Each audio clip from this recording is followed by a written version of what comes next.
In this edition of Fix the Flick, we'll be looking at 2016's Suicide Squad. This movie had a lot going for it. The idea of a group of selfish villains forced to work together to save the day was just the shot in the arm that the DCEU needed after the critical disappointments of Man of Steel and Batman vs. Superman. And exploring how these very broken people ticked was perfect for David Ayer, who has shown great talent for that kind of material with End of Watch and Fury. Sadly, we'll never get to see what Ayer had in mind for Task Force X, because the studio rushed production from the start and didn't know what it wanted until principal photography was finished, which in turn led to editing that was upbeat and fun. What was that? I should kill everyone and escape? Sorry. The voices. While the actual movie was somber and dark, and the story itself, as it was presented in theaters, was aimless and unstructured. The focus should have been on Harley Quinn, with the Joker as the main villain. We could have seen how the team came together around her as she struggled to come to grips with the Joker's abuse. And as a result, they could start to deal with their own issues. So, with that in mind, let's try to fix Suicide Squad. The movie doesn't begin at Belle, Reve, introducing characters that will be introduced to again 3 minutes later. No, we start with the Joker and his gang, along with Harley Quinn breaking into Van Chris.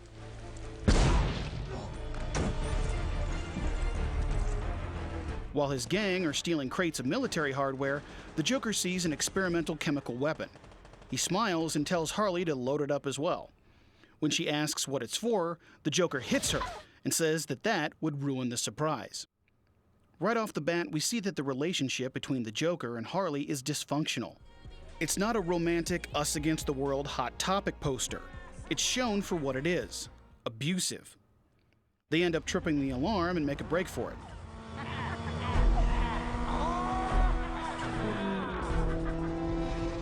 The cops chase them, not Batman, because he's off with the Super Friends. And instead of driving off the pier and then literally disappearing,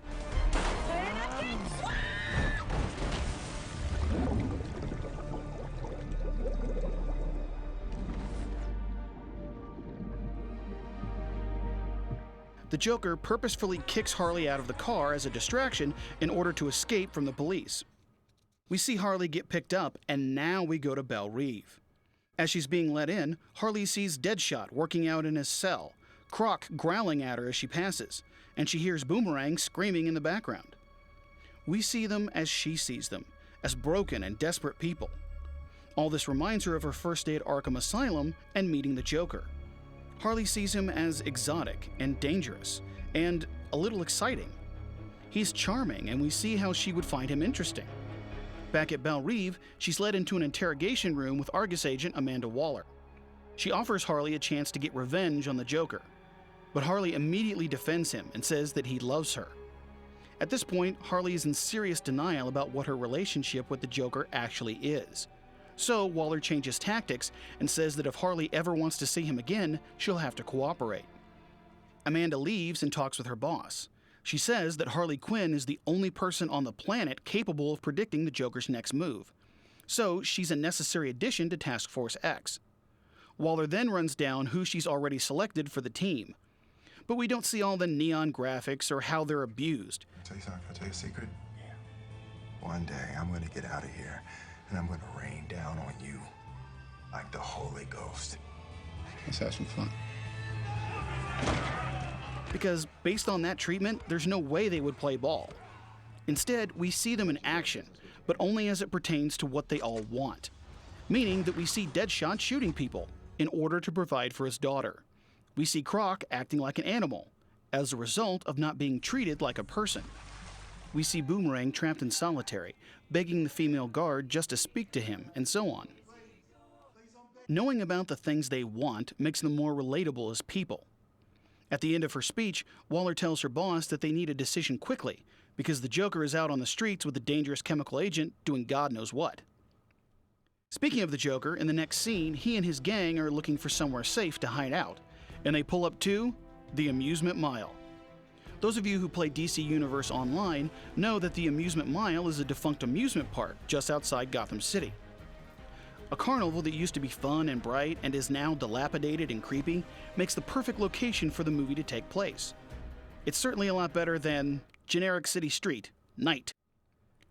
Unfortunately, there's a construction crew already there, in the process of demolishing the old buildings and damaged rides. The Joker and his goons roll in and take the workers hostage. Now, Argus can't attack the site from the air because of those hostages, and they don't want to risk soldiers because they know how dangerously unpredictable the Joker is. So, Argus greenlights Task Force X, and we see the team assemble and gear up. Rick Flag is supervising and gets really agitated when he sees Deadshot. He gives the cut-and-run speech from the released movie. Anything for $1, right? I'm a soldier, and you're a serial killer who takes credit cards. When the shooting starts, and it will, you'll cut and run. And he finishes by saying that when Deadshot cuts and runs this time, he'll finally pay for it. Harley asks Deadshot what Flag meant. Wanting to be left alone, Deadshot tries to get rid of her by saying that he and Flag used to be in the same unit, until he abandoned them during an ambush to save himself. Deadshot says, "You don't want to know me." We also get the bit about Diablo not wanting to use his powers. Hey, y'all might want to leave old boy alone. He could torch this whole joint. Ain't that right, I say? You got nothing to worry about from me. I'm cool, homie. And their attitudes catch Harley off guard. She remembers the Joker always trying to be charming and manipulative. So, when bad people tell her to stay away because they're bad, their honesty throws her. Then Boomerang shows up, and immediately he starts teasing Croc over his looks. Unlike the original movie, Croc doesn't think he's beautiful, and they start threatening each other. This leads to a warning about the nanobombs from Flag and a briefing from Waller. They're told to find and neutralize the gas, capture the Joker if possible, and kill anyone who gets in their way. And it's just the 6 of them.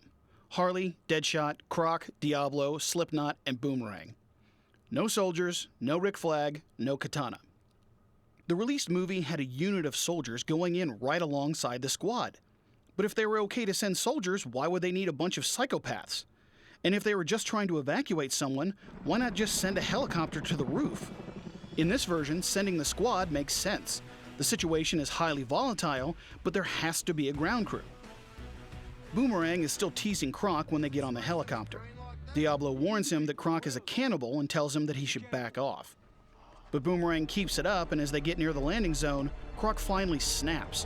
He throws Boomerang against the wall, and they start trying to kill each other. So instead of random gunfire that comes out of nowhere and is never explained, their fight causes the helicopter to crash.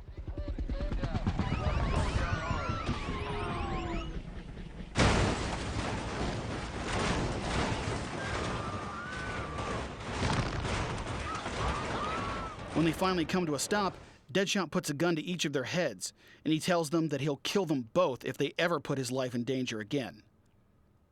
They get to the main entrance of the mile and see 5 guards watching the perimeter. Everyone looks to Deadshot because of his military training. However, he says that he works better alone, and that he can't get all of them before at least one of them can call for help. Harley then notices that Boomerang is gone. They see that he snuck off while they were talking and picked off one of the guards.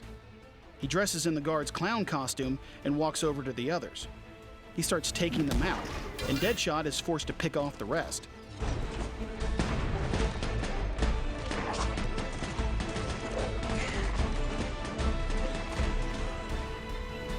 It's clear that everyone on the squad has their own way of doing things and don't really care about what anyone else is doing, which creates a lot of tension and a lot of liability. As they enter the mile, Harley says that she doesn't recognize the guards. Deadshot asks if that's normal, but Harley says she doesn't really know. Deadshot asks Diablo about his gang, and if it will be weird seeing 5 guys he's never met suddenly on guard duty. Diablo says that that would never happen in his crew. Again, Harley says that she doesn't know anything. Deadshot changes the subject and asks Harley where the Joker is likely storing the gas. When Harley starts to say she doesn't know again, Deadshot gets frustrated and says that she can't possibly be that stupid. Harley steps up and says, "Do it. Hit me. Come on, I know you want to." Harley is clearly accustomed to being abused. But in his frustration, Deadshot blurts out that what he wants is to see his daughter again, and the only way he's going to do that is if Harley does her job. That really catches her off guard. And after thinking about it, Harley says that the Joker probably has the gas at the arcade along the boardwalk, because that's where all the toys are. So they head out across the park toward the boardwalk.